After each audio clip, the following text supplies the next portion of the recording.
الحمد لله والصلاة والسلام على رسول الله وبعد.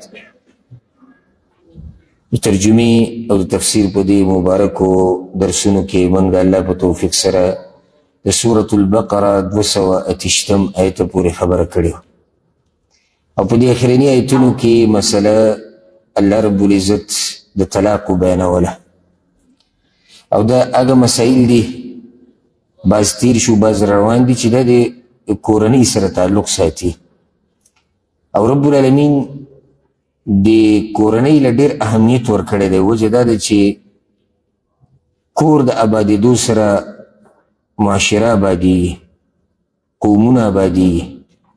نو کومه اولنۍ خښته چې ده د معاشرې د ابادولو او د قوم د ابادولو هغه دغه رشته ده چې هغې ته د نکاح او د واده رشته وایي. د هغې نه یو کورنۍ جوړه شي، بیا په دې کور کې مسایل راځي. الله رب العزت د هغه مسایلو بیان کړی دی د رسول صلی الله علیه وسلم په حدیثونو کې. نو الحمدلله چې الله مسلمانان پیدا کړي او دا دین یې راته رالیږلی دی، نو هره مسله بیان شوې.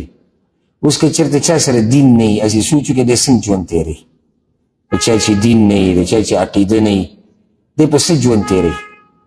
او د مسلې مسایل خو لازم انسان ته راځي، بغیر د دین ژوند نشتی. نو د دې به څه حل د دغه خلکو سره چې هغوی سره دین نشتی، د هغوی سره عقیده نشتی. اوس لګیا دي د ځناورو څاروو په شان چې څه وکړو او څه ونه کړو. نو الله رب العزت په دې اخرني ایتونو کې د طلاقو مسله بیانوله او په دې اخرني ایت کې به د هغه زنانو عدت بیان شو چې طلاق یې کړی شي، او بیا دا مسله پکې بیان شوه چې خاوندان حقدار دي چې په اولنی طلاق کې او په دویم کې راواپس کړي، طلاق رجعي کې. او بله دا مسله بیان شو پکې چې څنګه چې د خاوندانو په زنانو حق ته، نو د زنانو هم حقونه شتي، یوازې د خاوند حق نه دی، د ښځې هم شتي.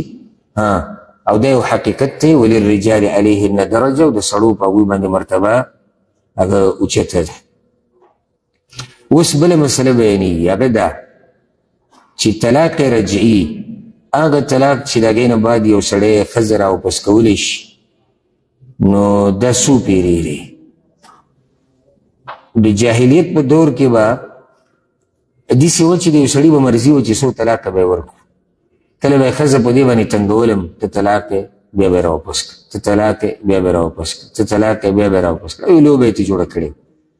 الله رب العزت د هغه مسلې بیان وکړو، هغې له حد کېښود. حد دا دی چې رجعي طلاق دوه پیرې دی.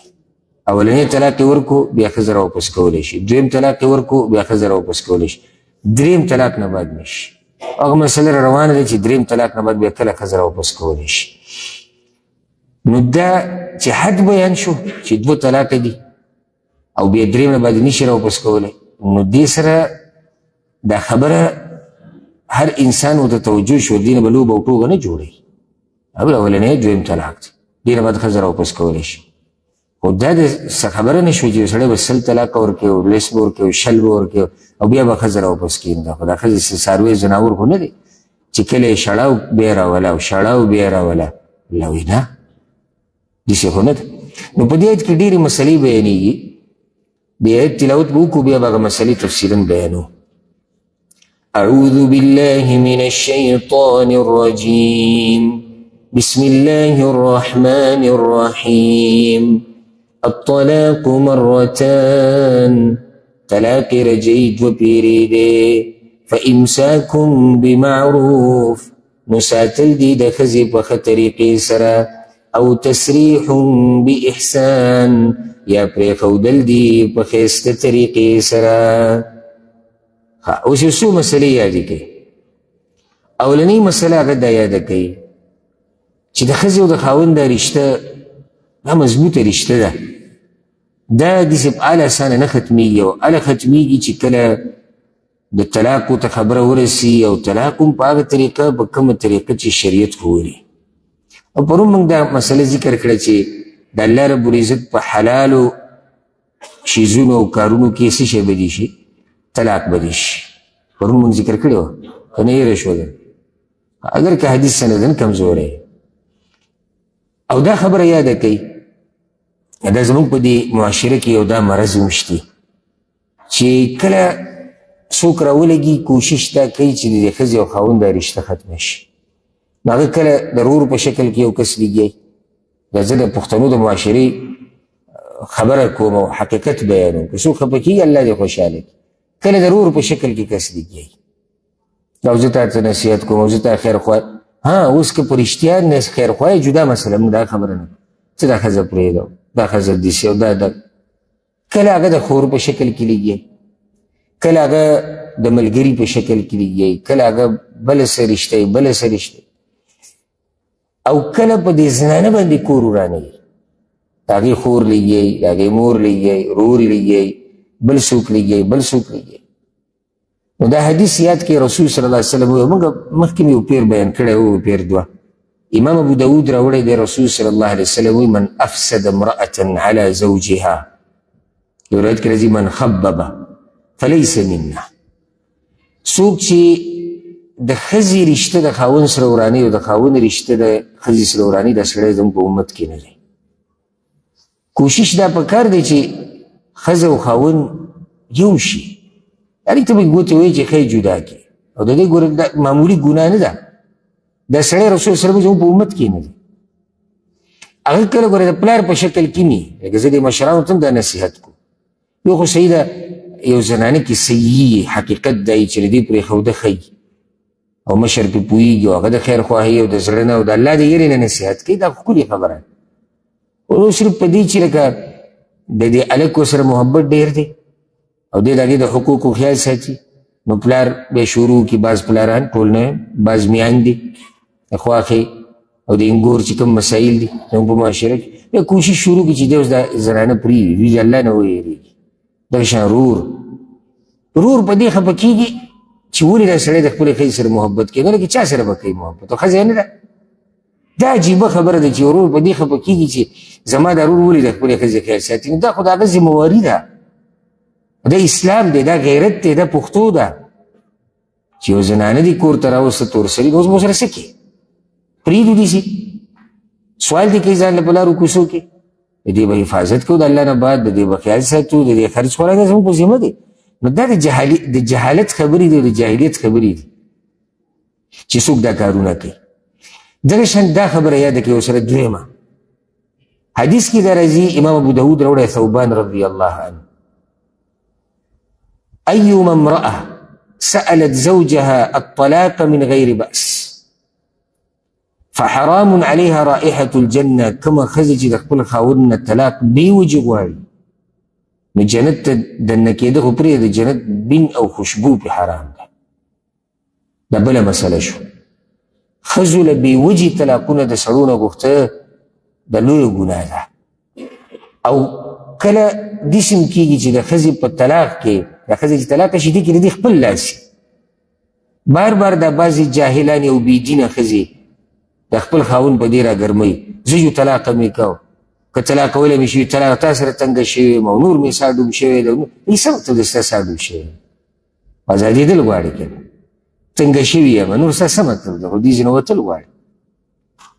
دا په خپل کور رانولي. بیا چې کله هغه یو ټکی ووایي دوه نه درې نه یو ټک داسې ورکړي چې طلاق یې بیا دا به ګرځي راګرځي او یو بس تباه وشو، تباه شو، کور لاړ، هر څه تا به خپله تباه کړو. خاوند ته څوک داسې وایي تا سره تنګه شوي یا سا نه ډوب شوي، الا دا چې خاوند ظالمي او شرعي وزري هغه مسله را روانه ده، هغې ته به خلع ویلی کېږي. خو موږ دلته خبره د بې وجې کوو، یا په دې چې د خاوند لاس لږ تنګ دی، خاوند غریب دی یا بیمار دی، که د دې انسان په یو حال خو نه وي. نو زنانه له پکار دي چې داسې ټیم کې خیال ساتي دی. بله مسله یاده کوي، سړی به هم احتیاط کوي. او دا حدیث یاد کوي، رسول صلی الله علیه وسلم امام ترمذي راوړی دی چې درې خبرې داسې دي چې هزلهن جد، د هغې ګپ شپ هم رښتیا دی. النکاح والطلاق والرجعه، نکاح کول، طلاق ورکول او ښځه راواپس کول د طلاق نه بعد. دې کې ګپ نه لګي. ګورې د دې ګپ هم رښتیا دی. سبا ما خو چې بس ګپ لګوو، په دې کې لوبې نه کېږي، داسې ګپ خو نه دی. ما ګپ لګوو، په ګپ کې مې ښځې ته وویل چې طلاق یې یا ما ګپ لګو په ګپ کې مې نکاح وتړله، یا ما ګپ لګو طلاقه شوې ښځه مې راواپس کړه. څه ګپ شپ خو نه دی. او ځکه رسول الله وسلم غوسه شوی یو کس ته د طلاقو په دې مسله کې وایي د الله په کتاب پورې لوبې کېږي او زه لا ژوندی یم، دا د الله په احکاماتو پورې ټوغې کول دی یو قسم. طلاق او طلاق طلاق او طلاق، او بیا به ګرځي را ګرځي د ځمکې په سر یو مولا او مفتي پرې نه دي، په هغه پسې بیا ځي که اوس لار را پیدا کړي. بیا پکې نه مذهب ته ګوري نه بل ته ګوري. بعض پکې موږ ته وهابیان وایي، او چې کله د طلاقو مسله راشي بیا پکې دې ته هم نه ګوري دا وهابي دی، بله مسله ولا نه اوري خو طلاق واقع راځي. نو دا معمولي خبرې نه دي، دا د ګپ شپ خبرې نه دي چې ما جي ملګري سره به خبره رواني ډوډۍ خوره ډوډۍ خوره، که څه ونه خورې ښځه ومې طلاق کړې، دا ملګري سره او که دلته رالم زه به ښځه به ما طلاق کړي، او که تا سره مې بیا خبرې وکړې ښځه ومې طلاق کړي. څه ګپ شپ ته جوړ کړی او خپله پښتو خپل غیرت خپله یاري دا به بله څه طریقه پاله کړه. که نه لازم به په دې پالي چې ښځه به پکې قرباني هغه به طلاق کړي. کور کې ناست رایي څه ګناه ده؟ جاهلیت خبرې دي او دا جهالت په عربو عجمو کې شتي. دا په خبره ښځه به راباندې طلاق او ښځه به راباندې طلاق. نو د دې نه ځان لرې ساتئ، دې کې ګپ شپ نه لګي چې بیا ته راشي او بیا به یاره ما خو ګپ لګو یا بس هغسې بس زما خوا ته راشي بیا هغه الفاظ هم نه وایي. وایي ښځې ته مې هغه ټکي ویلي، کوم ټکي دي ویلو؟ ټکي نه دي. نو ټکي خو اوس ووایه د ځان یې داسې پرهېزګار جوړ کړو، تا خو ټکي ویلي دي، اوس بیا نه ویلی کېږي، بیا پرې نه حکم نه واقع کېږي، خو ته خو ټکي ما ته ووایه. تا په هغه ټیم کې ولې سوچ نه کوو چې دا دومره حساس مسله ده چې اوس هغه ټکي هم نه وي، او په ټیم سوچ کړه. اوس کېدای شي سړی چې غوسه شوی و، دا صحیح ده. غوسه بیا یاده کړه د یو څو قسمه ده. دا به مختصر مسلې ذکر کوو، عامو درسونو کې دې ما تفصیل ښه کړی. طلاق چېرته هم څوک په خوشحالۍ کې نه ورکوي، دا لازم غوسه کړي.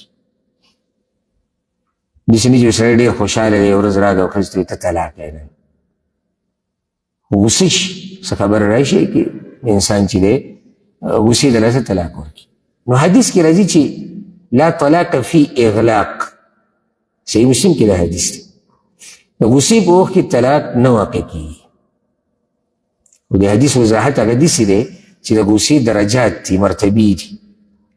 رسول صلی الله علیه وسلم فی اغلاق، اغلاق په عربۍ کې بندېدو ته وایي، یعنې کله چې عقل بند شي، یعنې بلکل سړی په څه نه پوهېږي، هېڅ پته ورته نه لګي چې دی څه وایي، لکه بې اختیاره سړی لګي. نو په داسې غوسه کې طلاق نه واقع کېږي تحقیقي قول مطابق او فتوی مطابق. بیا الفاظ د طلاقو دا په دوه قسمه دي، یو صریح الفاظ یو کنایتي. صریح داسې لکه یو سړی ښځې ته وایي ته طلاق یې، نو دا به پکې تل ته نه بیا نه معلومه چې نیت یې څه و، دغسې الفاظو نه پته لګي چې هغه ښځه طلاق یې. یو کنایت لیکن صفا الفاظ یې نه دي ویلي، خو خبره یې داسې کړې ده چې کېدی شي. نو په دې کې به د نیت تپوس کوو. یو سړی راغی دا یې وایي چې یاره ما ښځې ته دا ووایي چې بس زه پلار کره نو موږ دلته وایي چې نیت څه وستا؟ دوی نیت خو زما طلاق ورکول، بس دا طلاق واقع شو. نیت زما طلاق ورکول نه و، بیا طلاق نه دی، ځکه چې دا صریح الفاظ خو نه دي چې موږ په ډایرکټ فتوا ورکړو. او زما مفتیانو ته خصوصا زموږ په دې ملک کې چې کم دي او دا کم واړه واړه مولیان چې دي د جوماتونو کې اکثر دا چې یو څو صورتونه یاد کړي، یو څو مسلې یادې کړي او فارغه شوي بیا د سره د کتاب مخ لیدلی نه وي، دوی ته زه دا د الله نه ویرېږئ. د طلاقو په مسله کې که ګنجایش یي د شریعت په رڼا کې، شرط دا دی ګنجایش پکې یي د شریعت په رڼا کې او دا رشته ختمه نه شي، دا زر ختمول نه ده پکار. پوره تفصیل به معلومې د دې کس نه د دې زنانه نه. نو هغه چې ورشي یاره ما ښځې ته وایي بس طلاق ده، بس زه اوس ګرځم. څوک راشي یاره زه غوسه شوی وم، بس ځه طلاق ده. لږ صبر وکړه، مسله واوره، خبره واوره، پوره تفصیل معلوم کړه. زما خوا دا خو عادت کړي دي بعضو مولیانو، نو زما خوا راشي په دې لاره کې ما ته په روانه وایي دا طلاق به شوي که نه به یې شوي. نو زه ورته هم تا ته زه څنګه په یو منټ کې وایم چې شوي دي او که نه دي شوي. دا خو چې ته ما سره کښېنې ما ته پوره خپل حال ووایې خپله قصه وکړې بیا د زنانه حال راته ووایې په څنګه حال کې دې ورکړي دي طلاق هغه مهواري و نه وه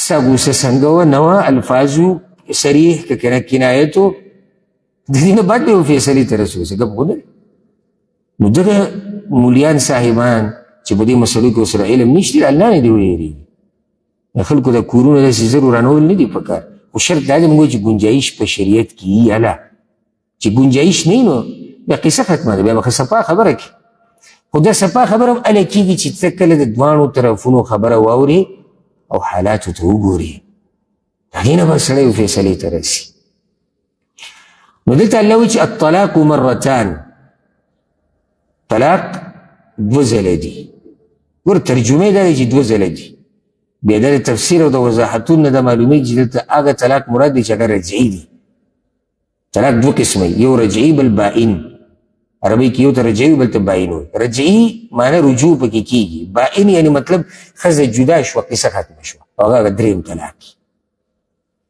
الطلاق مرتان ها طلاق هغه چې رجوع پکې کېږي هغه دوه پیرې دي فامساکم بمعروف یا نیودي د دې ښځې ساتل دي د ځان سره په ښه طریقې سره او تسریح باحسان یا ازادول دي په ښایسته طریقې سره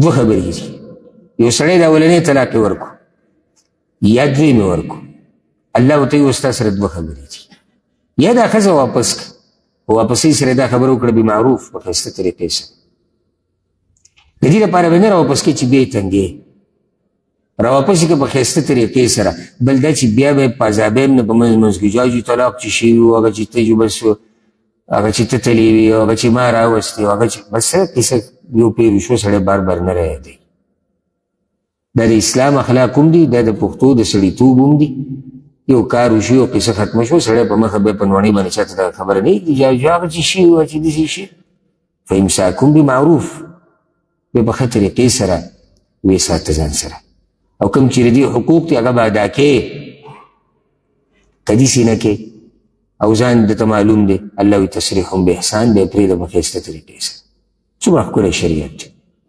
مزاله نقصان ورکوم هغې له مزاله ټینشن جوړوم هغې نو بعضو دا وایي نه یاره ښځه خو د طلاقو قابله ده خو څه داسې لکه خلک به او دې سره د خلکو غم دی خپل ژوند یې تباه و برباد کو د ښځې ژوند یې تباه و برباد کو خلک به څه وایي اکثر ما لیدلي په خپله زما خوا ته راغلي دي دا قسمه خلک په ذهني ټینشن کې دومره پرېوځي چې دماغ یې صحیح کار نه کوي دغې سهار ماښام د دقه سوچ دی ښځې دا ووایي ښځې دغه وکړو ښځې دا ووایي ښځې دغه وکړو کله ورته د ښځې کردار ومعلومي چې دا ښه نه ده نو اوس د دې حل ښکلی دا دی غم ختم کړه طلاق یې کړه قصه ختمه شو ستا هم ټینشن ختم د هغې هم ټینشن ختم شو ستا به الله یو مخه روانه کړي هغې له به الله مخه روانه کړي داسې دې ځان سره ساتلې ده چې کور ته راځي او د هغې په دې مخ دې نظر لګي او بیا دې غم زیاتېږي دا ته کومه پښتو پوره کوې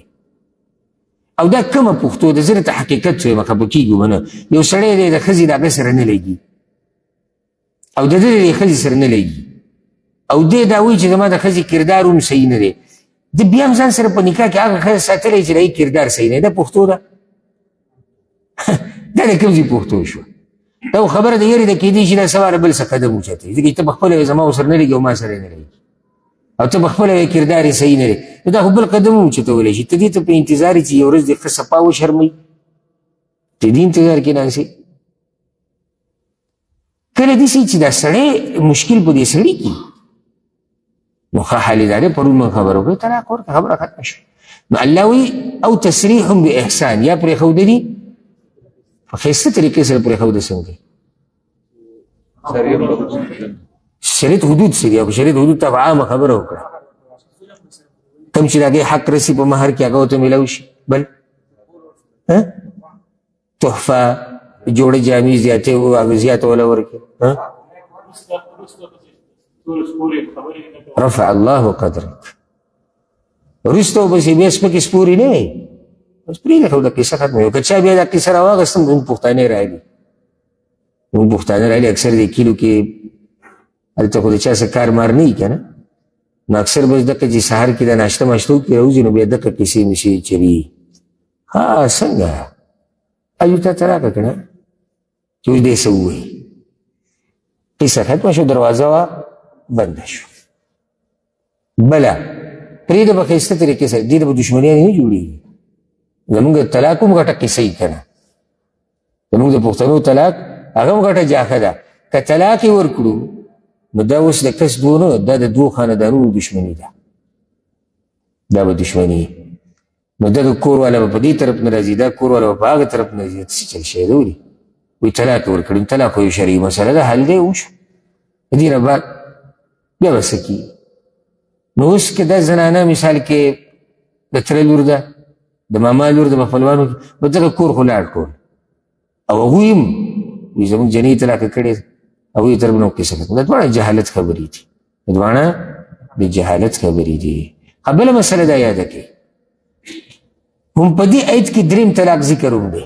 څوک به معلوم کړي؟ ټول آیت نه یم، دا کوم چې ما ترجمه وکړه دقه ځي کې دریم طلاق هم دی، او تصریح هم بإحسان. د دویم طلاق نه بعد که اولنی طلاق بیا د دویم، یا دې کې اشاره ده دغه طرف ته. یو سړي یو طلاق ورکړو، دویم یې ورکړو، دریم طلاق یې ورکړو، د هغې نه بعد بیا څه کوي؟ د انشاءالله په رڼو آیتونو کې راځي. بله مسله دلته یاده کړئ ډېره اهمه، درې طلاقه په یو ځای ورکول اختلافي مسله د علماو په منځ کې، او بعض مسایل داسې چې جانبینو سره دلایلي خبري، نو په دې کې څوک یو بل ته بدعتي یو بل ته جاهل دا نشي ویل. اگر که خفه کېږو به نه، د ډېر ادب سره وایم، زمونږ دا کم علاقې چې دي او کم طرفونه چې دي هلته اکثرو مولیانو ته د اختلاف ادب نه دی معلوم. اختلاف ادب لکه زما اوس د یو عالم سره په یو مسله کې اختلاف دی د دلایل په بنا، د تعصب نه. تعصب کې ادب ادب نه کېږي. تعصب دې شی چې زما مذهب د ده سره ته څه کوي. اوس یو سړي سره زما اختلاف دی د دلایل په بنیادو، سړی د دې اختلاف ده زما ورور دی، زه دا ویم چې او د ده دا مسله چې بیان کړې ده کمزوري ده، خو سړی زما ملګری دی. زه دا ویم چې او مسله یې کمزوري ده، خو که چېرته راپېښ شو زما طرف ته نو په سر یې کېنو. او زه دا ویم چې دا مسله یې کمزوري ده، دلیل ورسره کمزوري دی، الله دې ورته عفو وکړي، خو که چېرته په ما یې خدمت راواړو نو ځان ته قربان. اختلاف خو راځي، د ټولو خلکو علمونه او عقلونه خو یو شان نه دي. یو عالم سره په یو مسله دلیل نه وي، بل سره دلیل شته، نو څوک ټوپک روان. هلته خو دا قصه ده، تقریبا به ټول لګې ګمراه جاهله، تر دې چې دا خلک دومره را ګرمول چې دغه جومات باندې ورشي د جومات د الله راولېږي. داسې به کوم شوي دي؟ والله دغه شان کوي چې د څه د لاسه چې د سره په څو مسلو کې اختلاف دی. کوشش دا دی چې اوس دا خلک را ګرم شي او کور د الله راولېږي او راولېږولي دي، کورونه د الله راولېږولي. عوام چې کله کور د الله راولېږي که نه، نو په دې کې د دغه مولوي صاحب هم لاس دی، بلکې زه چې ډېر لاس پکې ډاګه دی. زما دا خبره غلطه ده که نه دا بل اختلاف مزه کوي دغه ډز ډوز والا. د پښتنو په دې خټه کې او په دې وینه کې جذبات اغېږلی شوي دي، پالتو جذبات. بعض جذبات ښایي موږ پالتو جذبات وکړو. موږ که دشمني کوو زموږ څه حدود نشته، او موږ که دوستي کوو د هغې هم څه حدود نشته. زموږ سره څه قانون نه د دوستۍ شتي نه د دشمنۍ شتي. وجه دا چې موږ د دین نه ځان نه دی خبر کړی. که موږ د دین نه ځان خبر کړو صحیح، نو د دوستۍ حدود به معلوم شي او د دشمنۍ حدود به معلوم شي او د اختلاف حدود به معلوم شي. او دا مسله اختلافي ده علماو په منځ کې. راجح قول دا دی، واضح دلایل پې دي چې په یو ځای درې طلاق دا نه واقع کېږي، دا یو شمارلی کېږي. لکه یو سړی ښځې ته طلاق یې طلاق یې طلاق، دا یو طلاق. ته په درې کاڼو طلاق، دا یو طلاق. د دلیل نه مخکې ته په دا خبره ذکر کوم. الله دلته ووایي رجعي طلاق څو پیرې دی؟ دوه پیرې. معنی دا چې منځ کې موقع شتي. اولني طلاق نه بعد موقع ده، دا عدت دی که نه. دویم طلاق نه بعد موقع ده. رب العالمین حکیم بادشاه دی، موقع پکې ایښودې ده. او دا موقع ولې ایښودې ده؟ که چېرته دا سړی یا دا ښځه په دې خپل کار باندې پښیمانه شي او واپس شي. الله ګنجایش پرېښودی دی. اوس موږ رالږو موږ وایو چې نه جي د 3 طلاق ویلې به 3 واقع شو په یو ځای، نو د دې موقع سره به څه کوي دا کوم چې الله ورکړي دي او ختمه شوه. یو سړی راولږي غوسه کېږي زموږ د پښتنو خو دغه طلاق په 3 کاڼو طلاق، بس پکې ډېر چې کوم تکړه وي هغوی 100 پیرې طلاق دی. خبره ختمه؟ نه یو خو موږ وایو چې حسابي که دا 3 حساب کړو نو خبره څه شوه؟ ختمه شوه. ګنجایش ده. ښه دا عدت ته څه دپاره دی؟ دا طلاق رجعي او طلاق باین به څه دپاره دي په شریعت کې؟ ولې موږ هغه موقع ختموو په زوره چې کومه موقع الله رب العزت خپلو بندګانو له ورکړې ده. نو په یو مجلس کې په یو ځای د یو طلاق نه زیات نه کېږي. دا 3 خو پرېږده، یو سړی وایي چې ده ویلي چې ته 3 پیرې طلاق دی. صحیح شو؟ یو سړی راولګېدو ښځې ته وي ته په 10 کاڼو طلاق دی. ته څو پیرې طلاق شو؟ نه د بل قول مطابق څو پیرې طلاق شو؟ نه 3 پیرې. دله موږ دا سوال کوو د 10 نه دي دا 3 ته څنګه راکوز کړو؟ خو 10 ویلي دي، تا څنګه 3 ته راکوز کړو چې دا 3 پیرې طلاق شو؟ خو 10 ویلي دي، 10 ویلي ته 3 ته څنګه راکوزې؟ وایي نه 3 نه زیات نه طلاقېږي، طلاق خو 3 نو څنګه 10 حساب دی؟ نو موږ هم دقه شان وایو چې په یو ځای یو طلاق وي 3 10 شل سل زر دا خو نه کېږي. او ګوره موږ چې د سهار ماښام دا ذکر کوو یا د مانځه نه بعد سبحان الله 3 پیرې وایو که نه؟ یو سړی د مانځه نه بعد دا وایي سبحان الله 3 پیرې، الحمدلله 3 پیرې، الله اکبر 4 پیرې. وشو؟ هغه وایي 3 پیرې یو شو. 3 باندې چې کله دی وایي سبحان الله سبحان الله سبحان الله هر یو جدا جدا وویلی شي. نو سړی ښځې ته وایي ته په 3 کاڼو طلاق دی. دا څنګه 3 حسابېږي؟ هر طلاق جدا دی او د هغې خپله موقع ده، په هغې کې به ګنجایش دی او په دې دلیل دی. صرف د عقل خبره نه ده. عبدالله ابن عباس رضی الله عنهما وایي او که صحیح روایت دی، وایي چې كان الطلاق على عهد رسول الله صلى الله عليه وسلم وابي بكر وسنتين من خلافة عمر. رسول صلی الله علیه وسلم په زمانه کې د ابوبکر په زمانه کې د عمر رضی الله عنه دوره خلافت کې 2 کاله 3 طلاق په یو ځای به یو شمارل کېدو. ابوبکر او عمر نه مخکې رضی الله عنهما نه مخکې هغه وایي كان طلاق على عهد رسول الله، رسول الله صلی الله علیه وسلم زمانه یادي. بیا عمر رضی الله عنه کله چې هغه خلیفه شو 2 کاله تیر شو نو هغه دا وایي چې ان الناس قد استعجلوا في امر، د خلکو ډېر زیاتې شروع کړی بس طلاق او طلاق او طلاق او طلاق. نو هغه بیا دا یو اجتهادي فیصله وکړه چې دا خلک د دې طلاقونه بند شي. وایي که چا 3 په یو ځای ورکړو نو 3 شو. دا د هغه اجتهادي مسله وه، اجتهادي کړه او خلیفه د مسلمانانو حاکم هغه اجتهاد کولی شي په یو مسله کې چې هغه ګوري فایده په دې کې ده که دې کې. خو نور که د رسول صلی الله علیه وسلم زمانې ته وګورو د هغه ځینې مسله دې سره روانه چې 3 طلاقه یو حسابي.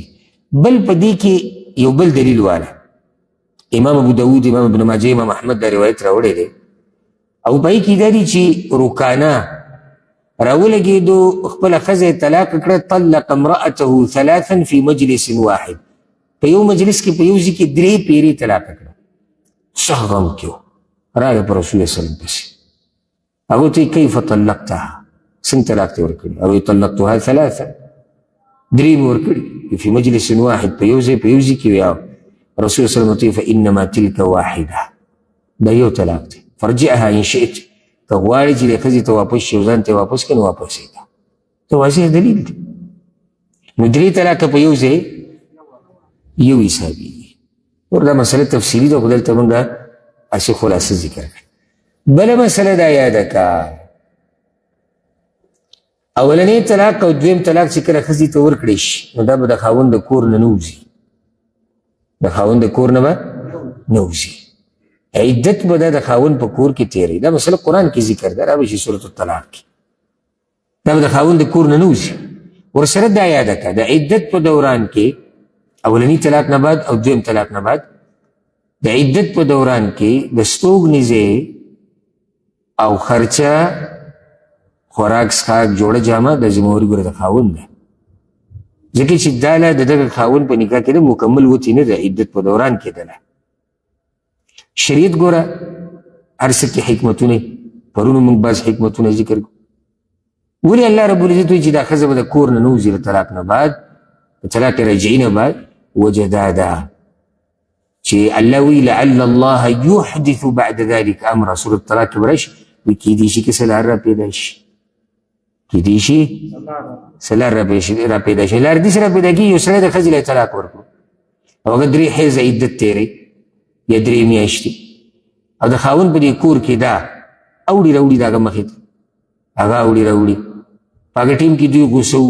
اوس یې چې دی دماغ ساړه شو کیدای شي یو بل سره کیني یو بل ته معافي وکړي یو بل ته بخښنه وکړي نشي کېدی نو زمونږ طریقه کار خو زمونږ د پښتنو هغه دا دی که طلاق یې ورکړو نو د طلاق ورکولو نه مخکې هغې پیټۍ تړلي او چې پیټۍ تړلي نو بهر رور ولاړ وروره ګاډی راوستی پلار راغلی راځه بس راځه که په شریعت کې عمل کړی وی کېدای شي یو لار راوتی اوس هغه سړی ښه غوسه شو یوه دویمه تا ښځه د هغه د مخې نه بوتله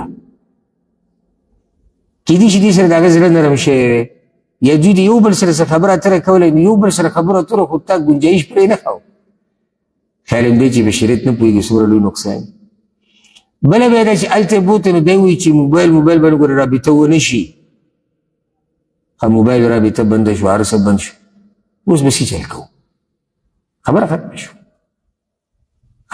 ځکه چې سړی وایي زه نه واپس کېږم ښځې ته هم زړه موړلی ځکه چې هغې بیا هغه خاوند ونه لیدو بیا د هغه مخې له ورنه راغی په بچو باندې بد اثر وشو نو چې په دین نه پوهېږي که نه نو دا ډګرې به خورې او چې کله موږ وایو دین یې زده کوي نو بعض نیم به پکې راپاسي چې لنډي صورتونه یې ما ته یاد دي لنډي صورتونه بعض ته وایي دین یې زده کړه د علم په مجالسو کې کښېنه ترجمې ته موږ کښېنو استاد صاحب سره ترجمې ته کښېنو استاد جي سره ماسوتن نه بعد 10 منټ علم چې راته څوک وایي چې علم وکړه که نه نه تا ته وایي صحیح طریقې باندې په دین ځان پوه کړه هسې لب جب نه او ما بعض لیدلی دي د علم مجالس چې ورته وایي لکه کلي کې جومات کې به 10 منټه 15 منټه بیاني او کله داسې هم کېږي بیان چې کوي غریب ځان له علم د هغه سره نه وي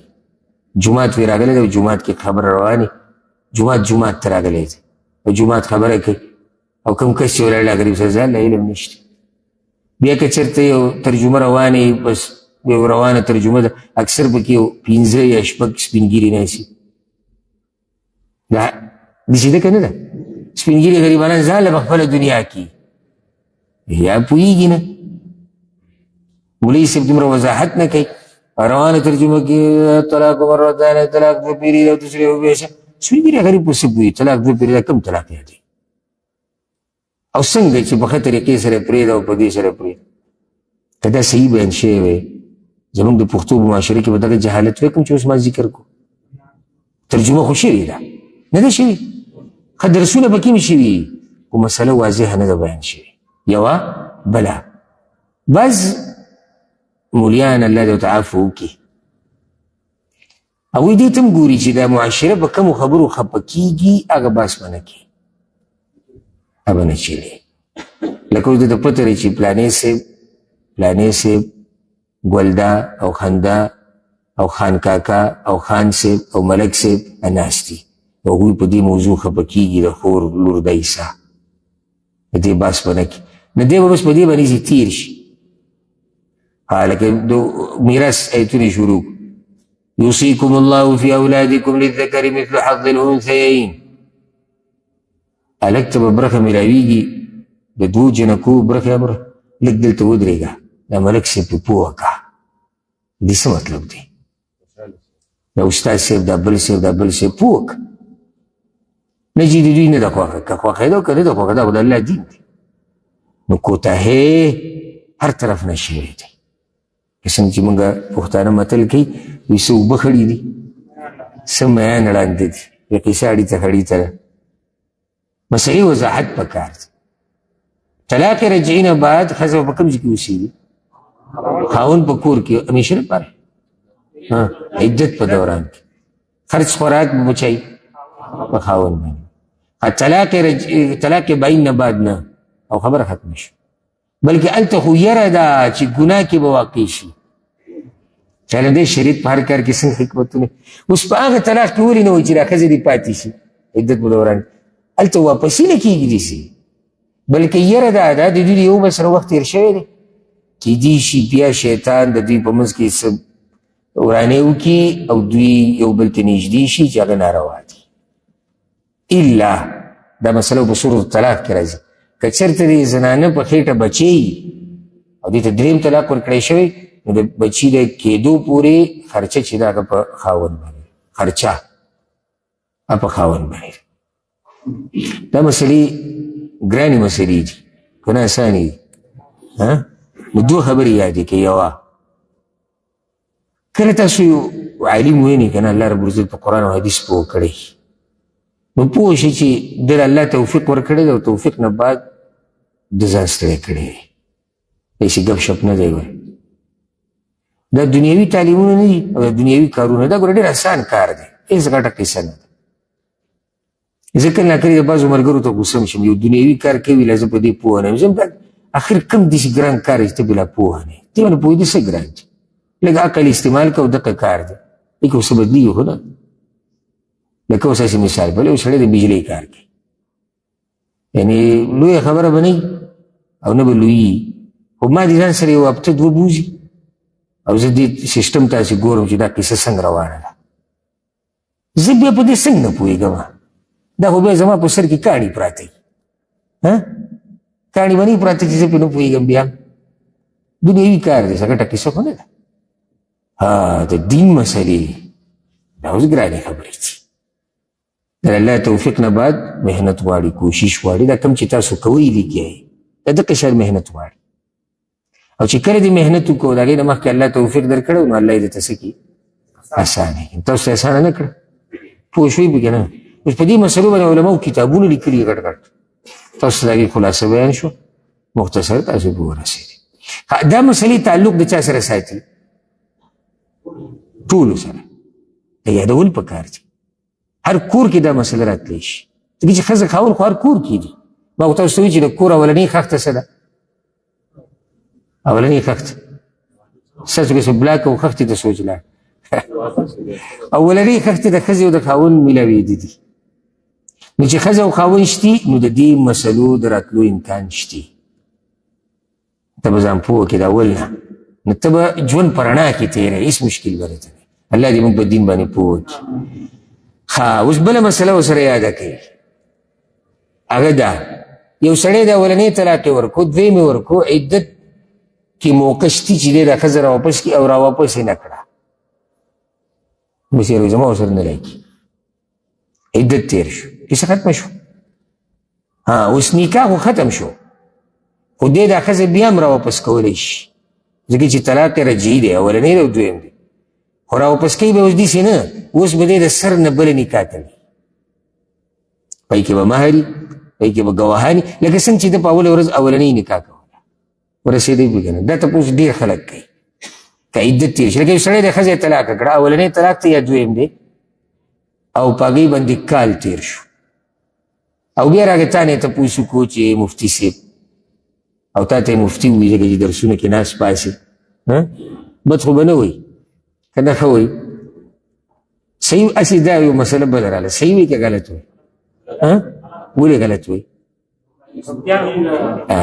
په معمولي ناسته باندې څوک مفتي کېږي نه خو زمونږ داسې ماحول جوړ دی که وی نه وي نو دی ځان له جاښه وکته ځکه چې زه به درسونه کې وکې علم ګیره مې هم پرېښودې ده پنسې مې د ګیټو نه برې دي مسواک را سره 2 ګزه جیب کې پروت دی او ما ته مفتي صاحب نه وایي دې ظالم ته وګوره تا پسې یو کس راغی تا ته دا وایي چې مفتي صاحب زما ښځې له ما طلاق ورکړي دي دویم طلاق او یو کال وشو دا اوس زه راواپس کولی شم او که نه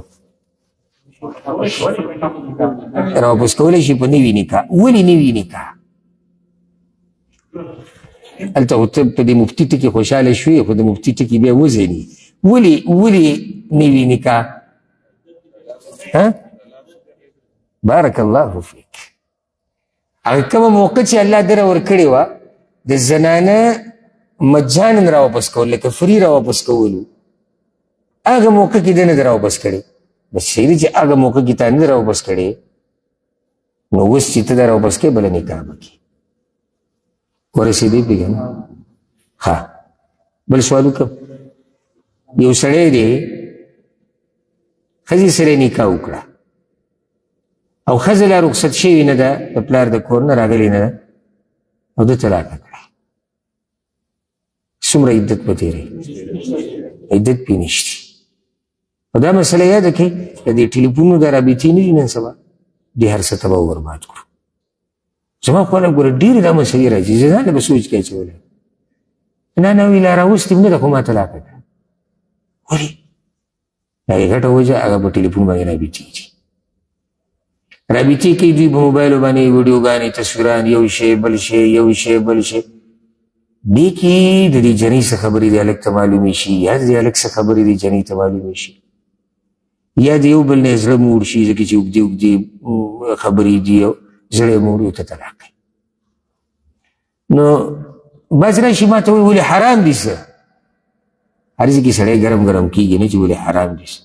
کله ناکله یو کار روایي خو نه کولې غوره وي حالاتو ته سړی ګوري. دا اوس یو سړی دی ورته پته دی چې نږدې ورځو کې زما واده دی. واده مطلب کې جنۍ رخصت کېږي کور ته راځي او د دوا سلام یې وکړو حال احوال یې وتپوسو صحیح دی. سړی واده ته لا پته نشي چې 5 کاله پراته دي که شپږ دي او که 7 دي او که 10 دي. په ریډار کې خبره د سره لا راځي ده او د رابطې شروع کړي دي او زه به مړ شم او هغوی زه به مړه شم او دا به څه کي او دا به کي یو شعر و شاعري او سټیټس او کیسې روانې اخري اکثر انجام دا دی وایي ما خو طلاقه کړه. نو په دې کې عدت شتي؟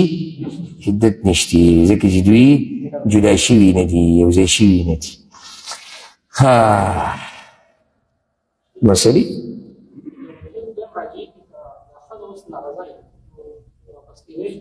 څنګه؟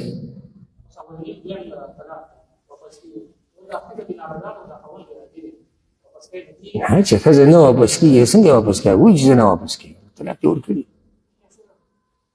الله وایي که نه چې راواپس کړې په ښه طریقې سره ونه اوري ورته الله وایي راواپس یې کړه ښه طریقه دا ده چې دوی راځي.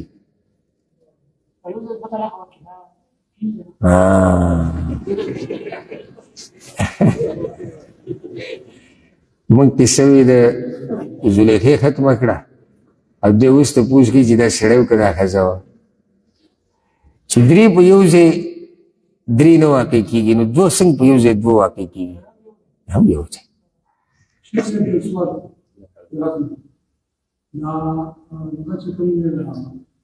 اجتهاد حدیث و قرآن موجود اجتهاد کېدی شي خو سړی اجتهاد وکړي که عمر رضی الله عنه وکړو بیا خو موږ مقلدین نه شو هغه موږ تقلید کړو او په دې دلیل سره چې عمر رضی الله عنه هغه اجتهاد دلته قرآن موجود دی حدیث تاسو خپل او د اجتهاد وکړو بیا خو مقلدین نه شو موږ مقلدین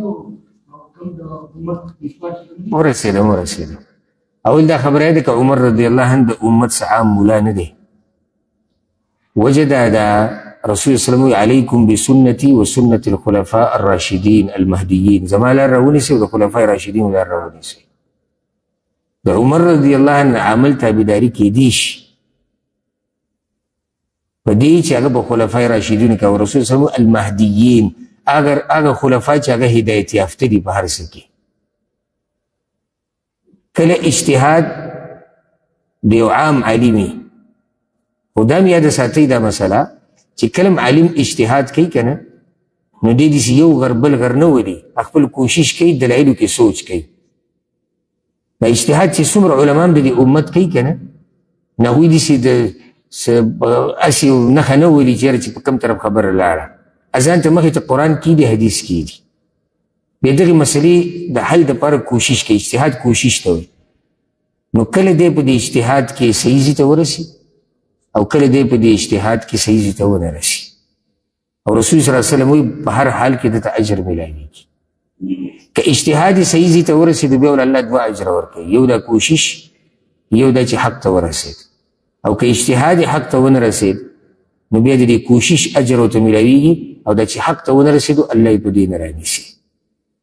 نو د عمر رضی الله عنه اجتهاد او د عام علماو په اجتهاد کې فرق دی. دلته به څوک دا نه وایي چې دا خو بس موږ مقلدین شو. د صحابه کرامو په منځ کې په ډېرو مسلو کې داسې اختلاف راغلی دی، خو خصوصا بیا د خلفای راشدینو مسله د ځانه. لکه اوس عثمان رضی الله عنه د جمعې د منځه دپاره د 2 اذان اضافه کړی دی، چې اوس په عامه دنیا کې کیږي. دا د رسول صلی الله علیه وسلم په زمانه کې نه و، دا د ابوبکر صدیق په زمانه کې نه و، دا د عمر په زمانه کې نه و، دا د عثمان په زمانه کې رضی الله عنهم. اوس به سړی څه وایي چې دا خو موږ مقلدین شو ځکه چې د عثمان رضی الله په اجتهاد پوه.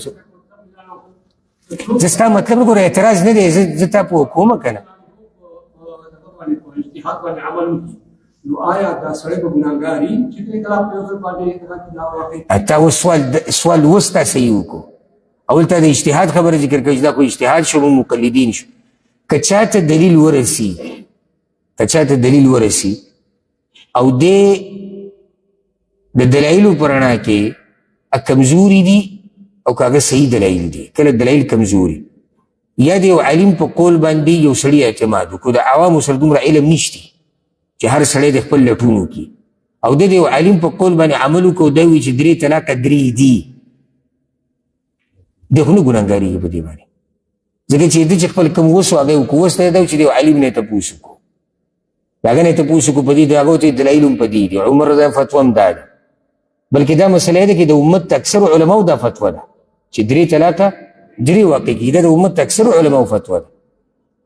نو که چېرته یو عام سړی، د عالم خبره جدا ده، که چېرته یو عام سړی د یو عالم فتوا واوري او د هغه نه دلایل واوري او بس وایي چې یاره د ده دلایل صحیح ښکاري او دا زموږ عالم دی او تقوادار هم دی، د الله نه یېرېږي او په دې عمل وکړو، نه ګناهګاري. الا دا چې کله ورته پته وي چې زموږ د دې عالم سره دلیل نشتی، یا ښه ورته پته لري چې بل طرف ته دلایل شتي، بل طرف ته عالم لګیا دی خبره بیانوي، خو دا زموږ خپل مولا دی، دا زموږ مذهب والا دی، تعصب کوي، د تعصب په بنیاد روان دی، دی بیا ګناهګارېږي. خو چې تعصب په بنیاد نه وي، تعصب په بنیاد نه وي او د دلایلو نه متاثر او صرف صرف دغه یو عالم اورېدلی بل یې اورېدلی نه، نو دی نه ګناهګارېږي په دې باندې. لکه اوس زموږ د خلکو مسله واله خبره کم ځای نه کم ځای ته لاړه، هسې زموږ د خلکو مسله واله زموږ د پښتنو خبره به وکړو. اکثر پښتانه چې کم دي د پخوا اوس خلکو سره علم زیات شو، هغوی د علماو نه کومې خبرې اورېدلي په هغې عمل کوو، دا به ګناهګار وو. او خپل کوشش دا و چې کلي کې کوم ملا دی عالم دی د هغه نه مسله اورېدلې، صحیح ده که نه ده؟ او په هغې باندې لګیا دي او ګمان یې دا دی چې د دې مولوي صاحب سره په دې خبره دلیل شتي او دی پوهه دی او په هغې لګیا دی روان دی. الله نه امید دا دی چې دا خلک ګناهګار نه دي. که دلیل ورته ورسېدو او بل عالم ورته بیان وکړو، ده وایي چې نه من خو خپله لار رانیولې ده، بیا به ګناهګاري. بله مسله دا یاده کوي، شرعي طلاق چې کوم ته سني طلاق ویلی کېږي د هغې طریقه دا دی چې یو څو خبرې لازم دي چې صحیح طلاق څوک ورکول غواړي. هغه دا دی، اولنۍ خبره دا ده چې یو طلاق په یو ځای، یو طلاق به ورکوي. بله مسله هغه دا ده چې زنانه به د حیض نه پاکوي او صحیح قول مطابق د حیض په دوران کې طلاق نه واقع کېږي، زنانه به د ماهوارۍ نه پاکوي. درېیمه دا چې د زنانه ماهواري ختمه شوي دا پاکه شوي او د سړي ورسره کوروالی نه یې کړی، دا 3 خبرې پکې دي. نو دا شرعي طلاق دی، سني صحیح طلاق دا دی. یو چې دا طلاق به یو وي، دویم حیض کې به نه وي زنانه، دریم په داسې طهر کې به وي چې خاوند او ښځې به نزدېکت لا نه یې کړی. اوس یو سړی دې کې ما ته ویلی شي چې دې کې څه حکمت دی، شریعت ولې دا خبره ذکر کړې؟ وجه دا ده، ګوره چې کله یو زنانه پاکوي د ماهوارۍ نه او خاوند ورسره تعلق قایم کړو نو دا خاوند مور شو، د څه شو؟ مور شو. نو کیدی شي دله طلاق په دې ورکړی ځکه داسې مور شوی. خو که اوس دا ښځه مثال کې بیماري پرې راغله او بیا پاکه شوه او خاوند ورته لا نزدېکت نه دی کړی، یعنې ښه زړی ورته کېږي او د ښځې ورته هم زړه کېږي ځکه چې یو ځای شوي نه دي او بیا هم دا سړی طلاق ورکوي، نو ښه مسله بیا غټه ده. ورسېدې تاسو ولې خبره کړې؟ ها د حیض په دوران کې ولې طلاق مه ورکوه؟ ځکه چې یوه کله زنانه په حیض کې که نه نو کیدی شي د دې سړي ته کرکه شي، کیدی شي د سړي ته کرکه شي. بله دې سره عدت ګډوډ شو، لکه اوس یو سړی راغلی خپلې ښځې له طلاق ورکړو په حیض کې، نو اوس د عدت شمار ګډوډ شو. هلته عدت 3 حیضه دی، نو دا به پکې حسابوي او که نه به حسابوي؟ که دی پکې حساب کو نو ټول خو بیا 4 حیضه شو. که دی تلر کو نو دا 3 حیضه به کمې وي، د دې سره به کې دې نه علاوه به نو ټول حساب څه شو؟ هغه ګډوډ شو. نو دا پکې بله مسله هغه یاده کړي. اوس خبره د خلع الله رب العزت ذکر کوي. ولا يحل لكم او جایز نه دي ستاسو دپاره ان تأخذوا مما آتيتموهن شيئا چې واخلئ د هغه مال نه چې تاسو ورکړی دی هغوی ته څه شی الا ان يخافا الا يقيما حدود الله، مگر که یریږي ښځه او خاوند چې وبه نه درې پولې د الله.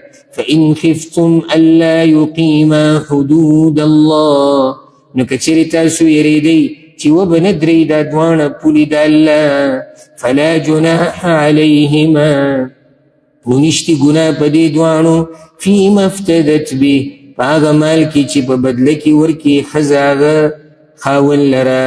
تلک حدود الله، دغه پولې د الله دي.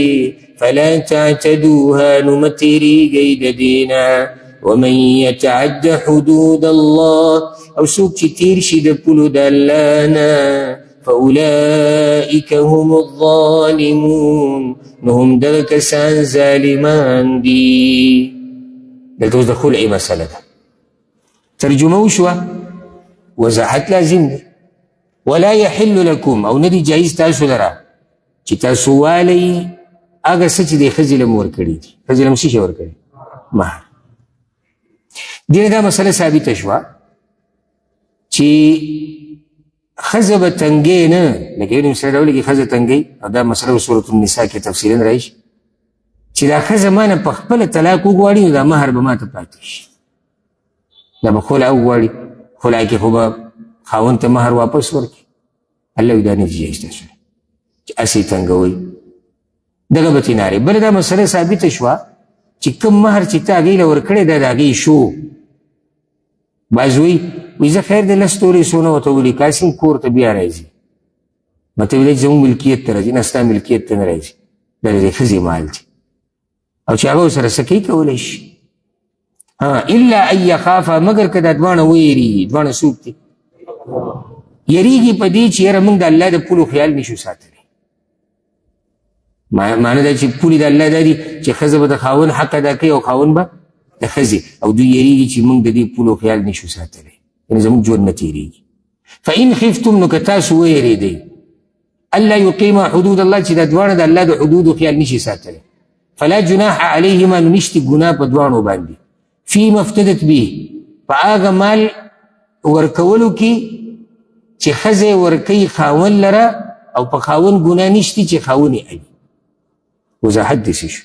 دا د خلع مسله شوه که طلاق کې خو خاوند چې دی هغه مهر به ټول ورکوي، خلع کې ښځه به څه ورکوي چې خاوند ما ازاده کړي. دلته دا مسله اوس بیانېږي. یو څو مسلې به د خلعې هغه بیان کړو. کله د ښځې او د خاوند ګزاره نه کېږي، خو خاوند د طرف نه څه مشکل نه وي، هغه وایي زه برابر یم، مشکل ښځې ته وي. څومره ښایسته دین دی، داسې نه دي ویلې ښځې ته چې که ته ژوند تېرولی هم نه شي، ستا خاوند ظالم دی، حقوق نشي ادا کولی، بیا هم ته صبر کوې. که صبر کولی شي ډېره ښکلې خبره ده، خو صبر که نشي کولی نو بیا به مشرانو له پکار چې فیصله دې سوي دي. او په دې آیت کې دي چې مشران به دا فیصله مشران به کیین. سړی وایي دلته خو دا نشته. نو دا چې علم او پوهه د الله په کتاب د سړي په ټول خبرو به پوه شي. ګوره دې آیت ته ګوره، الله وی الا ان يخاف ان لا يقيم حدود الله، که چېرته دا دواړه ویریږي چې د الله حدودو خیال د الله د حدودو خیال نشي ساتلی. فان خفتم، نو که تاسو ویرېدئ چې دا دواړه د الله د حدودو خیال نشي ساتلی، فان خفتم، نو که چېرته تاسو ویرېدئ، دا مشرانو ته خطاب دی، جوړ جاړي دپاره چې ناست دي. ثابته شوه چې دلته که نه؟ ځکه که چېرته ښځې او خاوند ته خطاب وی نو بیا به دواړو ته ویلي که تاسو ویرېدئ، یعنې ستاسو خپل منځ کې مسله ده. نه، فإن خفتم که تاسو جمع ده، نو تاسو د جمع څوک دي؟ دغه جرګې والا چې کوم ناست دي، مشران چې کوم راغلي دې خاندان د هغه خاندان، او دې مشرانو ته هم پته ولګېدی چې یاره سلار نه راوځي. نو بیا صحیح ده که دا ښځه څه ورکوي دې دپاره چې دا خاوند مې ازاده کړي، د الله وي دې کې څه ګناه نشته، دې ته خلع وایي. ښځه ده خاوند سره ژوند نشي تېرولی، د خاوند نه ورته ضرر دی، خاوند ظالم دی، خاوند حق نه ادا کوي، نو بیا مطالبه د طلاقو د خلع کولی شي. خو هغې کې شرط دا دی، شرط پکې دا دی چې د دې ښځې عذر به شرعي عذر وي. ځکه که دا شرط یې ترې لرې کړو نو بیا خو دا دی چې بس هره ښځه به راځي به چې د خاوند نه ځان جدا کړو. یو ښځه راله په یو قاضي پسې، حاکم پسې، عالم پسې، مشر پسې، او دی وایي چې زه د خاوند نه نوره جدا کېږم، بس خلع غواړم. ولې؟ بس هغه دا چې هغه د ما جو مارکیټ ته اکثر نه پرېږدي، نو څه عذر نه دی. یا بل داسې واهي او کمزوره عذر بیانوي، ښځه راله او دی وایي چې د خاوند نه جدا کېږم. ولې؟ دی ډېر ظلم کوي ما سره، په مخه وهل ټکول او کنځلې او بدرتي، او نه زما حق ادا کوي، او د بچو په مخ کې بې عزتي کول، او د بچو سره هم دغه چل، زما نوره ګزاره نه کوي. معلومات وشو چې دا ښځه رښتیا وایي که نه؟ ویره وایي رښتیا وایي، داسې ده، د دې حق دی د دې ازاده شي. یا یو ښځه راله مطالبه یې وکړه زه دې سړي نه جدا کېږم. ولې؟ وایي دی زما چې کوم د ښځې حق دی، کوم چې جنسي حق دی، هغه زما نشي پوره کولی، نو د ښځې حق دی. یا یو ښځه راله مطالبه یې وکړه، ولې؟ وایي د ده بچي نه کېږي او زه بچي غواړم. دا د دې حق دی که نه دی؟ دا د دې حق دی. نو بیا دا سړی ورته وایي چې صحیح ده، ما له زما مهر پوره واپس راکړه چې ما درکړه، هم صحیح ده. که وایي چې نه برخه راکړه، هم صحیح ده. بلکې تحقیقي قول خدا دی که دا سړی په دې هم راضي شي چې هېڅ هم مه راکوه، ما زاده کړې، نو بیا هم صحیح ده. او دلته یو نصیحت په منځ کې وړکې ته کې هغه دا چې رسول صلی الله علیه وسلم حدیث کې دا خبره ذکر کړې ده، امام احمد راوړی دی او په صحیح مسلم کې هم دی. رسول صلی الله علیه وسلم وایي که یو سړي د خپلې ښځې یو خوی بدي شي که نه، نو بل به یې خوښ شي. نو تاسو یو خوی ته مه ګورئ. رسول صلی الله علیه وسلم وایي کله ګورئ د دې انسانانو عجیبه طبیعت دی، یو سړي کې به یو عیب وي او سل به پکې ښه صفات وي، دی به هغه سل پرېږدي یو عیب پورې بنښتوي. یو ښځه ده هغه څه کمې په موږ داسې یو ښځه ده ښایسته نه ده، عیب دی. چې ښځه ښایسته نه وي دا څه دی؟ عیب دی. الا ده اوس یو سړي ته خپله بدرنګه ښایسته ښکاري، جدا مسله ده، خو نور دا عیب دی. خو چې دی دې ښایسته وګورئ دا ښځه دینداره ده، او د ده د مور پلار خیال ساتي، د ده د بچو خیال ساتي، د ده د عزت خیال ساتي، د ده حاجت پوره کولی شي، د ده د کور حفاظت کوي، د ده د عزت او د هر څه خیال ساتي ښه پوره. نو صحیح شو که نه؟ یو خبر ولې ته پټه کړه. یا یو ښځه د مثال کې هغه بل څه عیب پکې دی، خبره به اوږده شي که مثال نه ورکړو. دغه شان ښځو له پکار ده د خاوند کې څه عیب ویني نو د خاوند په خو صفاتو کې دغه عیب پټ کړي. بلکې زه خو دایم د عام قانون دی، عام دا موږ چې د یو بل سره ژوند تېروو که نه، نو که چېرته ته ما کې عیب وینې او زه تا کې عیب وینم، نو دا خپل عیبونه به په هغه خو صفاتو کې پټ کړو. لکه اوس زموږ یو ملګری دی او که یو کار یې وکړو ښه کار نه کوي، د ده د نیکیانو او د ښه صفاتو په هغه دریاب کې به دا یو ډوبه نه شي؟ هغه موږ دلته به وډوبېږي. موږ خو بیا که یو ذکر کوو هر څه په سین له وشي، هر څه 40 کاله 50 کاله کې یو ځای پاتې یو، هر څه لاړو راغلو. به یو خبره مونږ ذکر کوو، او څه طریقه نه شو. او د الله طریقې ته خیال دی د قیامت پر ورځ نیکیانې او بدیانې چې برابر شي د سړی بیا هم جنت ته ځي. نیکیانې او بدیانې چې برابر شي، برابر دی جنت ته ځي. نو دا نصیحت پکې یاد ساتئ. نو اسلام په داسې حال کې دا وایي چې که دا ښځه څه ورکوي د ځان د ازادولو دپاره، عذر شرعي دی او سړی ته دغه والي او ازادوي، نو ازادولی شي که نه شي؟ ازادولی شي. او په دې ښځه هم څه ګناه نشتي او په دې سړي هم نشتي. اولنی خلع چې شوې ده په اسلام کې، دا ته قصه ذکر کړه. اولنی خلع چې په اسلام کې شوې ده، صحیح بخاري کې دا روایت ته امام ابن ماجه هم راوړی. عبدالله ابن عباس وایي چې اولنی خلع چې په اسلام کې شوې ده هغه د عبدالله ابن عبدالله ابن ابی د خور. عبدالله ابن ابی ابن سلول خو پیژنې منافقانو مشر چې کوم، د هغه زوی و عبدالله، هغه صحابي و، عبدالله ابن عبدالله، عبدالله د عبدالله زوی. نو د ده خور وه، معنی ده چې عبدالله ابن ابی ابن سلول څه وه؟ لور وه. هغه په رسول الله وسلم پسې راغله او د دې نوم و جمیله. دا په رسول الله وسلم پسې راغله، یا رسول الله زما د خاوند سر او زما سر په یو بالغ نه جمع کېږي. دې څه مطلب دی؟ بالغ وړوکی دی، نه ژوند نشو تېرولی. دا فصاحت او بلاغت دی. خبرو اندازي کم سړی پښتو ژبه کې مهارت لري، هغه خپله خبره ډېره په ناشنا طریقې سره کولی شي. وایي زما د هغه سر په یو بالغ نه راځي. ابا سوچ بالغ به وړوکی، معنی زموږ یو بسري ژوند نه تېرېږي. ډېرې بلې مسلې ته هم اشاره شو چې د ښځې او خاوند دومره مضبوطه رشته ده چې د دواړو سر په یو بالغ پروت دي. وایي نه کېږي. ولې؟ وی دې چې کله زه وینم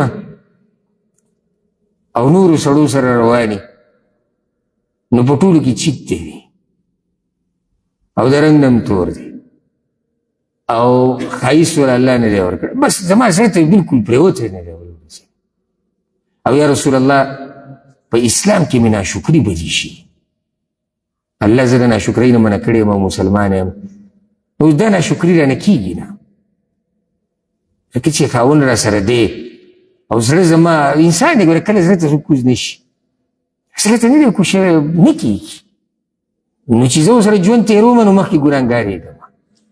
څومره هوښیاره ښځه ده، که ژوند تېروم مخکې ګناهګارېږم، ځکه چې کېدی شي زما د لاس نه داسې څه وشي چې هغه د هغه د مقام او شان مناسب نه وي، کېدی شي زما د خولې نه داسې څه ټکې وځي چې هغه پرې خفه شي.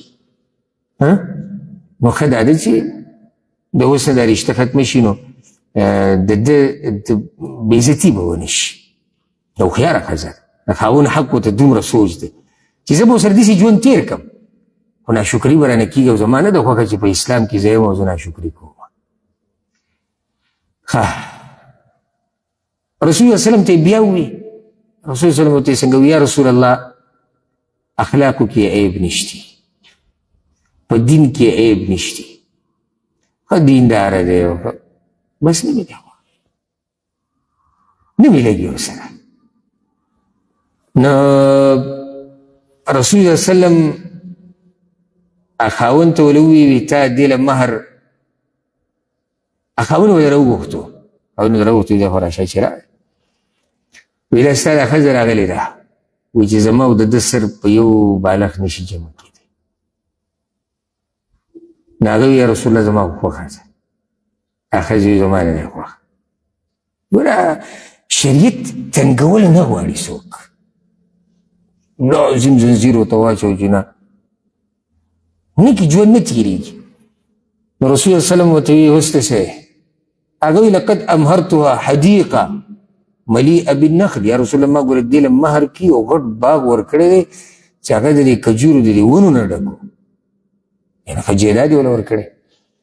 رسول الله وسلم ورته وایي اتردین علیه حدیقته، دا باغ ولې واپس ورکولی شي؟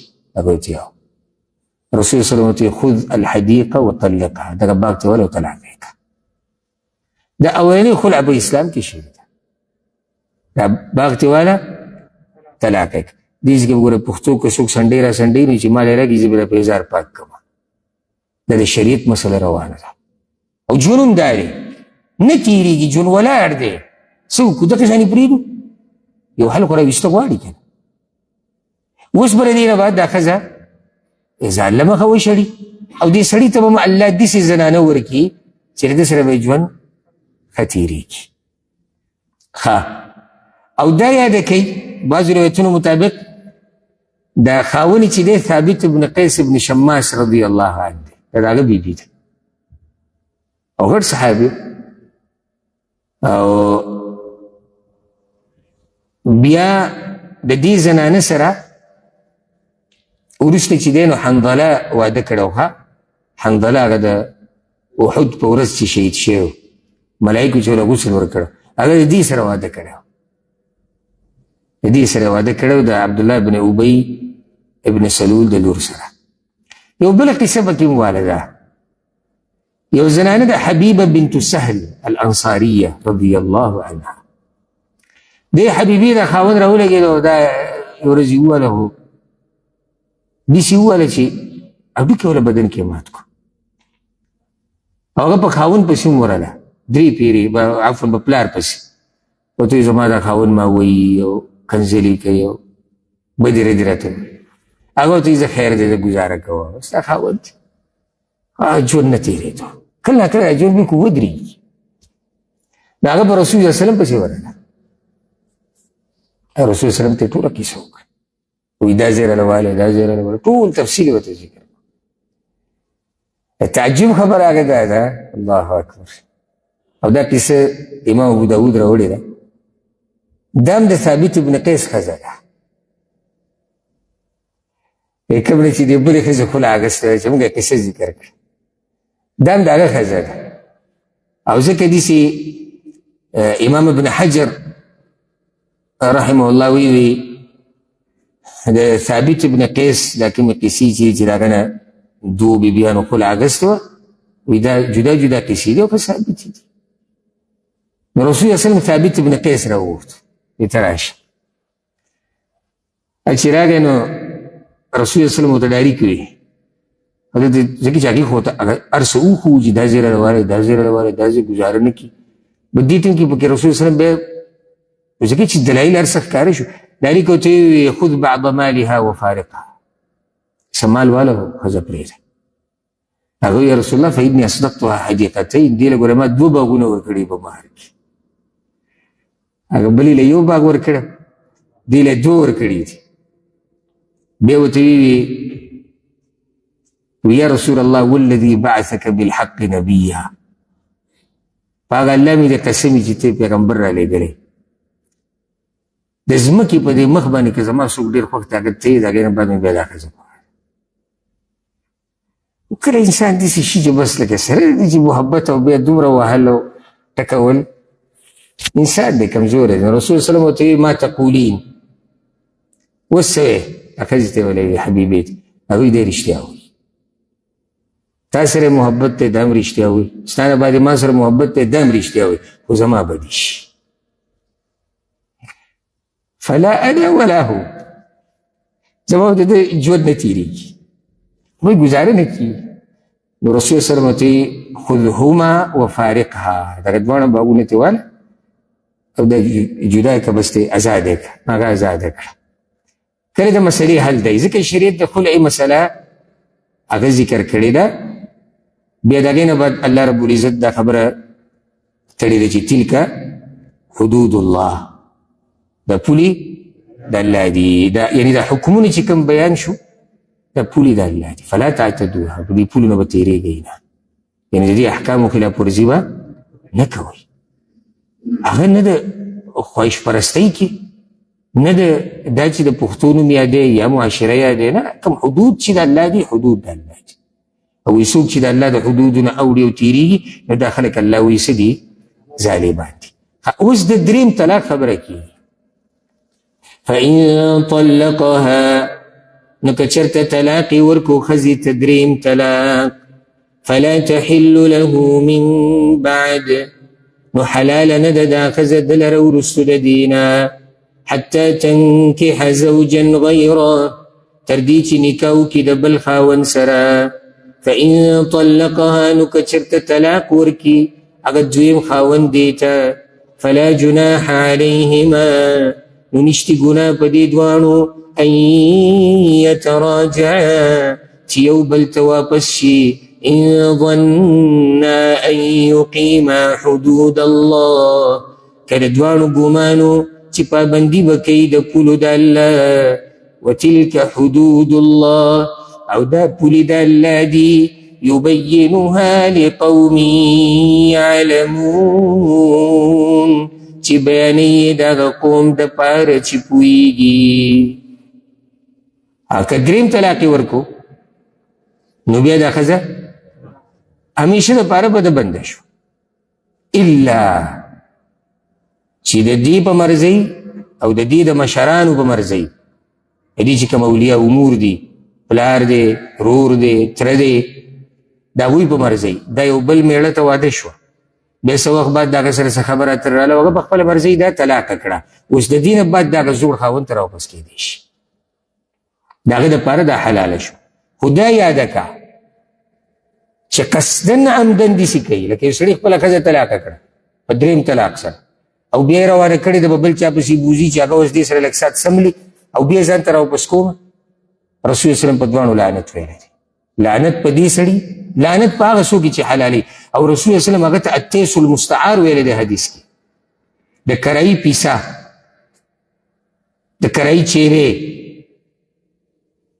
او دا بېغیرتوب هم دی د وستوب هم دی دا کار هم حرام دی د وستوب هم دی او افسوس خبره دا دی چې بعضو صاحبانو ښه باقاعده دې دپاره سینټر کړو د حلالي سینټر نو یو سړی راشي خپله ښځه را روانه کړي او بیا دننه دی بهر ناست او دننه چې دی دا د کوم ځای خبرې دي ښه ده طلاقه کړه عدت نه دی تېر شوی بل ته واده شوه پکې او بیا هغه طلاقه کړه او بیا پکې عدت نشتي او بل بیا یې ښځه را روانه کړې ده چې حلاله شوه دکې شرط دا دی چې دا به په خپله مرضۍ او د مشرانو په مرضۍ واده کېږي بل چاته بیا به هغه نوی خاوند په خپله مرضۍ پرېږدي نو بیا به د زوړ خاوند ته راواپس کېدی شي که چېرته دا ښځه بیا راځي او د دې مشران راځي ورسېدی شوه مسله به او دې کې دلیل والا عایشه رضی الله عنها روایت دی او دا حدیث ډېرو کتابونو کې د صحیح بخاري صحیح مسلم او نورو کتابونو کې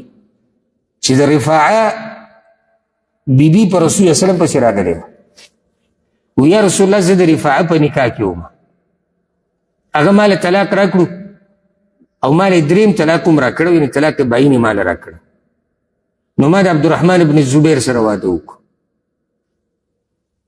خو یا رسول الله زما د هغه سره ژوند نه کېږي ولې وایي هغه زما حق نشي ادا کوم رسول الله وسلم ورته ویې لکه مطلب دی چې ته رفاعه ته واپس کېدل غواړې ویې نو دا اله کېدی شي چې کله ستا او د عبدالرحمن په منځ کې تعلق د کوروالي وشي تعلق د کوروالي وشي بیا صحیح ده که تعلق د کوروالي نه وي شوی نو بیا ته نشي واپس کېدی د دې نه دا مسله ګوره واضحه شو اول خو ګوره رفاعه دا په خپله نه بولي عبدالرحمن له چې دا یې رماله حلاله دا په خپله واده شو عبدالرحمن بن زبیر ته بیا د هغه سره ژوند نه تېر زما حق نشي ادا کولی نو رسول صلی الله علیه وسلم چې صحیح ده چې دې تا سره د کوروالي رشته قایم کړي او بیا تا طلاقه کړي نو بیا ته زوړ خاوند ته واپس کېدی شي دا نه چې دې دپاره به اتفاق شوی د مخکې نه او قصه به روانې بلکې دا ډېره د یرې خبره ده دا یاده کوي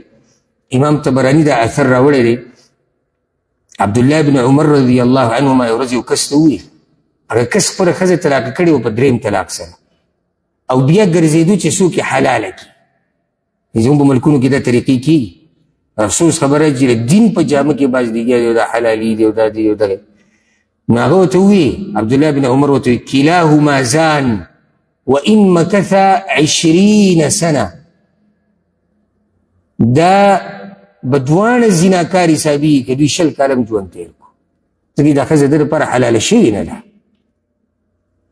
ولې واذا کان یعلم که چېرته دغه سړي ته پته یې دی دویم ته بل خاوند چې دی چې دا زه د دې زوړ دپاره حلالومه د بې زنا ده د بې څه ده زنا ده نو دلته چې الله رب العزت کومه خبره ذکر کړه هغه د درېیم واده سره نو اوس دا 3 شرطونه شو زوړ خاوند ته راواپس کېدی نه شي مګر په 3 شرطونو سره اولنی شرط دا دی چې دغه اولني خاوند چې کوم درېیم طلاق ورکړو دغه عدت به پوره کړي یو دویم د بل خاوند سره به نکاح وکړي ښه صحیح په خپله رضا د مشرانو په رضا درېیم هغه به ورسره کوروالی وکړي او د کوروالي نه بعد به هغه په خپل اختیار سره په خپله مرضۍ طلاقه کړي نو بیا دته راواپس کېدی شي په رضا د دې زنانه او په رضا د مشرانو او دلته هم الله رب العزت دا خبره ذکر کړه چې دا پولې د الله دي او بیانې الله د هغه قوم دپاره چې هغه پوهېږي خیال هم دی چې پوهېږي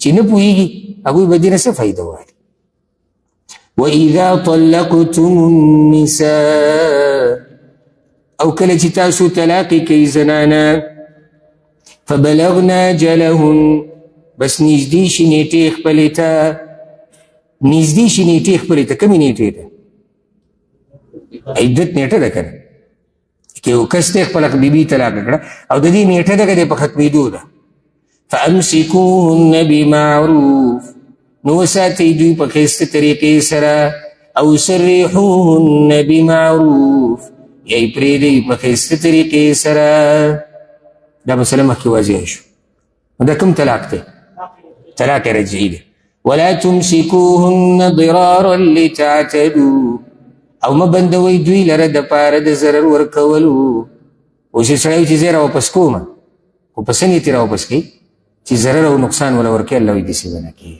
ومن يفعل ذلك او چا چې وکړو دا کار څه کار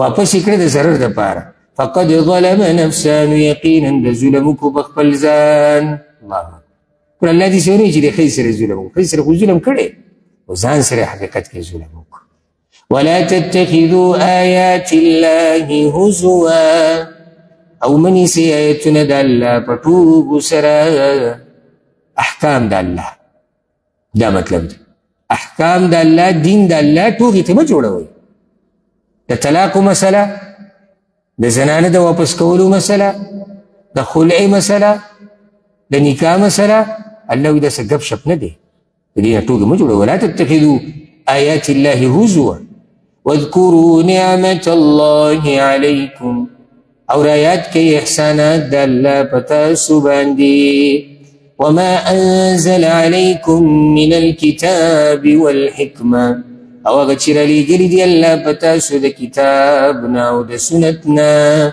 یعظکم به نصیحت کوي الله تاسو ته په هغې سره د الله دا نعمتونه وایي رایات کوي خاص یې پکې بیا کم نعمت ذکر کو وی تاسو ته چې کتاب درلیږلی دی کتاب نه مراد قرآن دی او حکمت نه مراد حدیث دی یعظکم به د څه دپاره یې درلیږلي دي تاسو پرې نصیحت کوي نو چې دومره احسانات یې در سره کړي دي او هر سره ته واضح بیان کړي دي ته ترې مسخرې جوړې ته دې ټوکه جوړې ځکه ګوره څه وویې واتقوا الله ویریږئ د الله نه واعلموا ان الله بكل شيء عليم او پوه شئ چې یقینا الله په هر شي باندې پوهه دی دا خبره ولې دلته وکړه دا په دې الله ته حقیقت د هغه نارینه معلوم دی د زړه حقیقت چې ښځه طلاقه کړه او وی دې کې دا مسله او دې کې دا الله ما ته ټول حقیقت معلوم دی دې رښتینی دی که دې دروغجن دی الله ته حقیقت د هغه زنانه د زړه معلوم دی چې خلع غواړي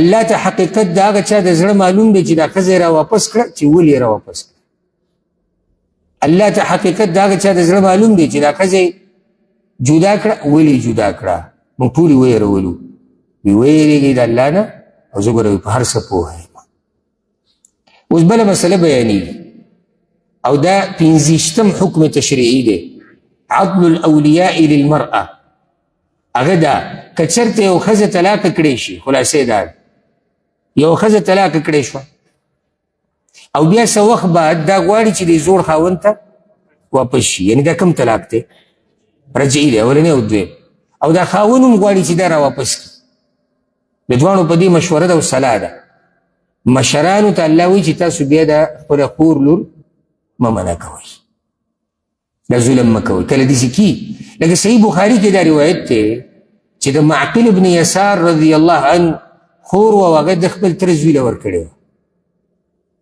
څه وخت بعد د دوی په منځ کې څه خبره راغله او د تره د زوی د ده دا خور طلاقه کړه.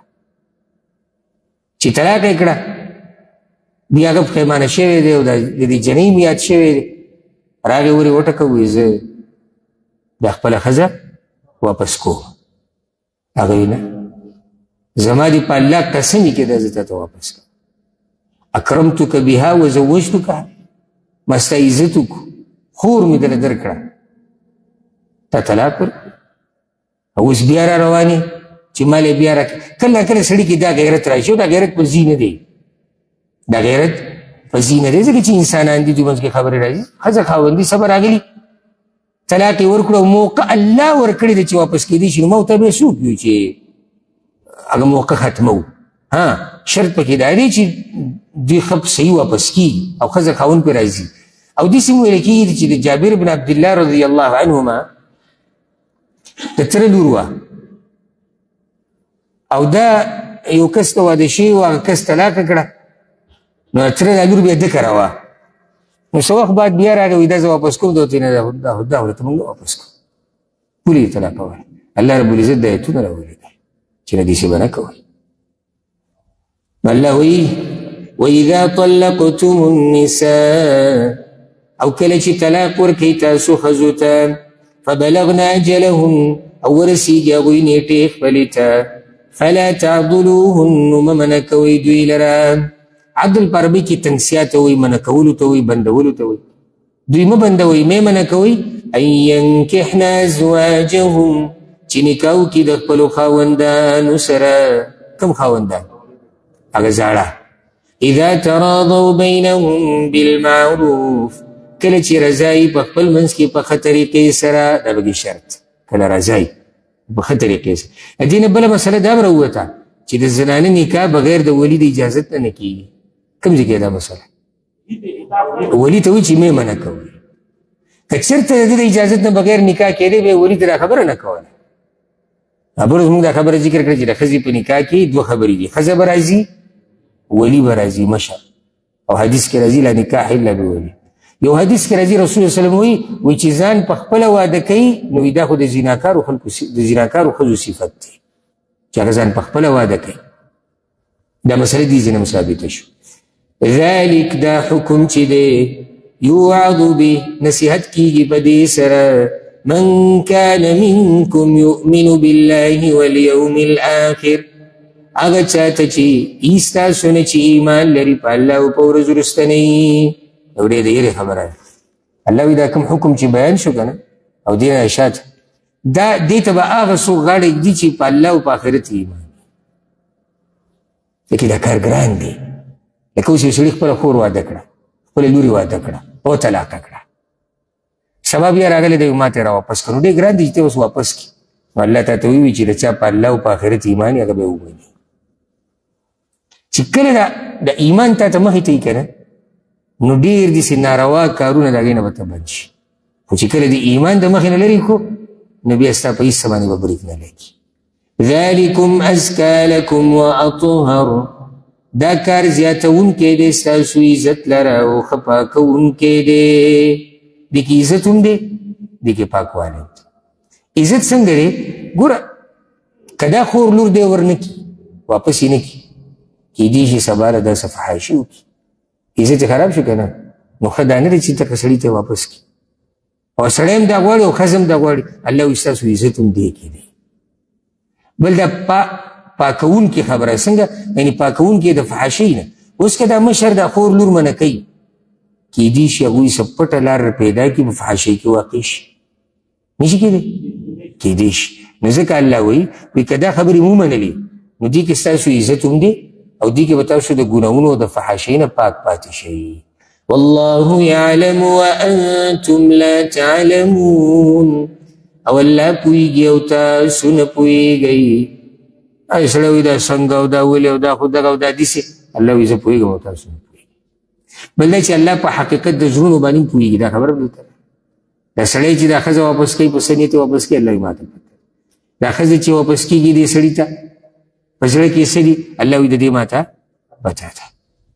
نو روان درس کې به د الله په توفیق سره شروع کوو د آیت نمبر 233 نه او پای کې به د رضاعت مسله بیانېږي. الله رب العزت موږ پوه کړي په قرآن او په حدیث باندې. هذا والله اعلم وصلى الله وسلم على نبينا محمد.